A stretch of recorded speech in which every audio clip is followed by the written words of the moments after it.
Welcome to another episode of Ton's Two Cents podcast. Today's episode is titled The GovCon Consulting Maze. I'm your host, Ton Wilson, and I'm thrilled to have a longtime friend, colleague, and industry expert, Judy Bradt, the CEO of Summit Insight.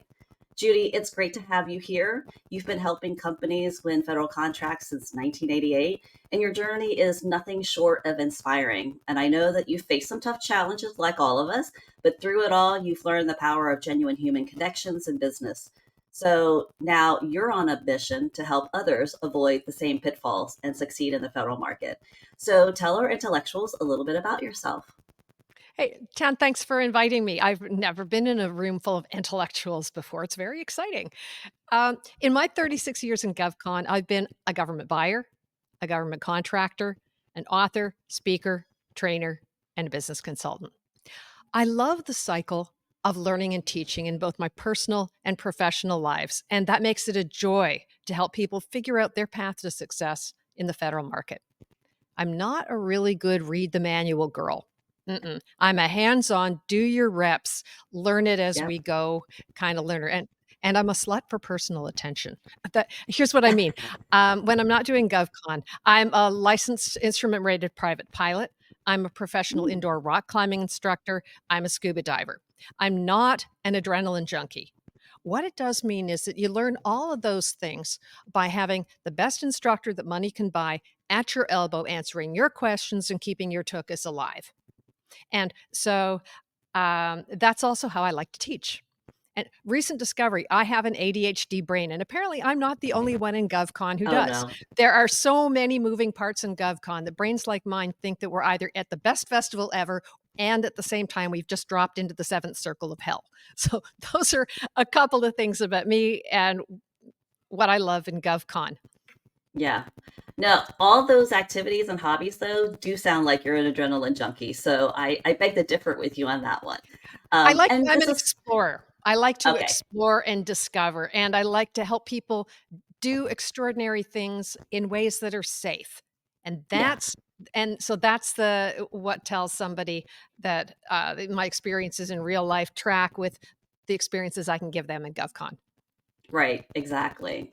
Well, that sounds great. And I know that you have like an organization for GovCons to rock climb with you, and I still need to come to that event someday. So on my next trip out, maybe we might be able to like sync up. So looking forward That to would be doing nice. that. We're doing GovCon Rockstars right now in Alexandria in Northern Virginia, and we do it on the last Thursday of the month. Somebody can find the Okay. details on my website. And Sport Rock, which is the facility where we do it, they're just in discussions with us now about whether they'd like to also replicate that event in Gaithersburg at Rio Oh, that's a and great idea. also in Sterling, Virginia. So Yeah. watch that space, and anybody who wants to know more about that. It's the funkiest kind of networking you'll ever see in GovCon. We've been doing it for 5 years, and we've now got over 370 people on the list. We get a couple dozen people who show up every month, and it's a ton of fun. That sounds great. Well, we'll have to deconflict schedules sometime. So, but before we dive into our main topic here today, intellectuals, Judy, could you share a memorable experience from your consulting career that kind of highlights the impact of expert guidance in the GovCon space? I'd say that my most memorable experience, the best example I've ever seen of the power of expert guidance was with Jackie Ferrari, a woman-owned small business in upstate New York. Her company was kind of stuck at around the $5 million mark, and in 2020, they were American Fashion Network had done a couple of small contracts providing some masks at the beginning of the pandemic. And her search for expert guidance, specifically on the Buy American Act, led her to me. Hmm. We had a 20-minute conversation where I identified a big landmine that would have really derailed her if she hadn't found it in advance. We deconflicted that when we figured it out. And she said, "We want to hire you." I said, "Fine, here's how that works." We worked together for 8 weeks. 4 months after we finished working together, she won her first contract with the federal government, prime contract ever, with the United States Marine Corps for $52 million. That's a pretty Your good first mileage may contract. vary. Now, to be fair, Right. she also understood that most importantly, she did the work, but she also Yeah. understood that she was going to need deeper expert help beyond mine to do things that I didn't do. So she also took my advice to engage a top experienced proposal consultant to write the proposal for the opportunity that was right in front of her. She also did a deeper engagement with one of my other program coaches, a former Marine colonel, who also coached her team on the fine points of relationship development and navigation, specifically within the Marine Corps. And so all of those pieces came together and were a part of her win. But she understood that GovCon is a team sport. Yeah. And I think that's so critical. A couple of things that you've mentioned too is that the stakeholders involved were proactive, that they were involved, that they didn't take a backseat kind of role and all of that, and that she did do the work. So many people who engage in consultants, they take a very hands-off approach, and they think the consultant is the magic bullet and that we're going to, do this all for them. There is no magic bullet. There is no easy, what is it, free lunch that's out there. So good on her for that one. That's a really great story. And you So hit on something really important, Tan, and something we'll hit on when we get out of loose change. And that's the what I call the spectrum between done for you and do it yourself. But we're going to talk about that when we get out of loose change. Yeah, no, that sounds great. So let's just kind of dive into our episode here in our first segment, which do GovCons really need consultants? So Judy, let's start with the basics. I always like to start with a good foundation. Do you think government contractors really need consultants? And if so, why? I do.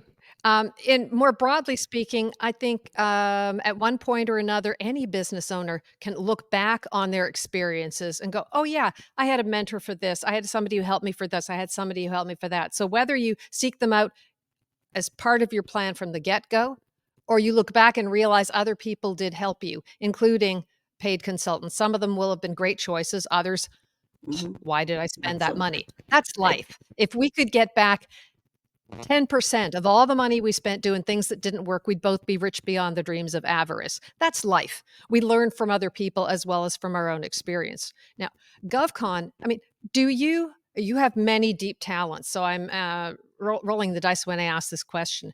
Do you do your own taxes? No. Okay. Do you do your own lawn? No. That's why I have my son. This is we're leaving child labor aside. Sure, there are things that we're really good at, and there are things that we love to do, and there are things that we have to do or we don't do every day, and we're not good at. As a business owner, your time and your talent is your most scarce resource. So you want to, and there are many things in GovCon. There are so many aspects that are so complex that people spend their entire careers, spanning decades, learning just this one aspect. Yeah. And in GovCon, you need to know a dozen of those all really deeply. That's not possible. And so you're going to spend time and you're going to spend money. All you get to choose is the mix. I say that GovCon is not only the ultimate relationship game, but it's also a team sport. And by that, I don't mean teaming with insert name of giant prime, although that may be part of it. But I mean the team you build within your company and the team of specialists you build around you, trusted experts that you know have your back for this, that, and the other. You and I have both, in our time in GovCon, developed a bench, if you like, of trusted referral partners. For example, I don't write proposals. You could not pay me enough money to write proposals. I don't do GSA schedule proposals. You definitely could not pay me enough money to do that. It's not that they're not important. They can be vital.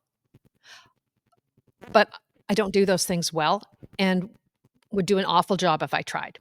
Right. And so I think that one of the strengths actually of a good consultant is they know what they do, but they have a great bench of other people, other referral partners who do things that they don't do.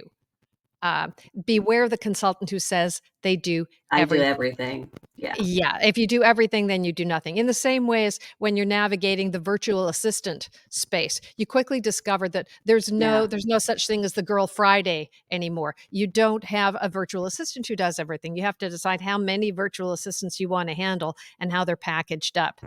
So Jackie Ferrari didn't have time to figure out what was happening on her own. She had a major, once in a lifetime RFP that was coming up. It was barreling right at her in from the horizon, and she wasn't going to get a chance to do something like that anytime soon. She invested in expert help to get it right the first time, and boy, it paid Yeah. off. Yeah, no, absolutely. And the other thing too is you can only, even though your organization may be a well fine-tuned, oiled machine, and you may have incredibly smart, incredible people who work for you, because I've had customers come and we've been working with them, and I had a customer say one time, well, I don't, like we wouldn't have done that because I have smart people. And I said, I never said that your people weren't smart.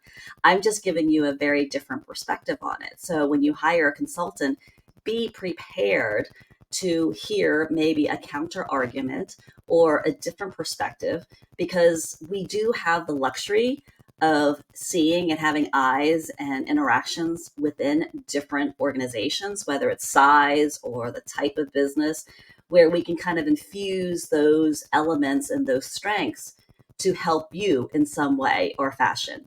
And so you can only really, organizations do reach a point where you can only grow organically so far. You're always going to need to tap to other people, just like we do, right? Like we as consultants are always looking for other people like yourself, Gloria, Steve Coprince, Guy Timberlake. You know what I mean? Like there's a whole network of people who I go to who's on speed dial where I'm like, I'll send a text. Hey, am I going out of my mind, or does this seem wrong? Or what have you heard about this?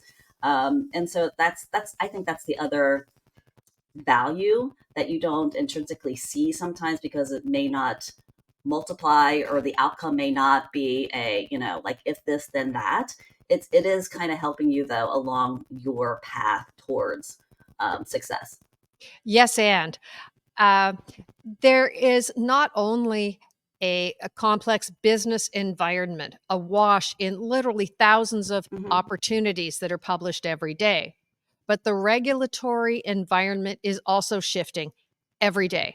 And so having, as you said, the folks on speed dial like Steve Coprince, who can say, oh, here's this thing that's coming up. Here's something that business owners need to comment on. Here's a regulatory change that's coming that could upend the fine plans Yeah. that you had.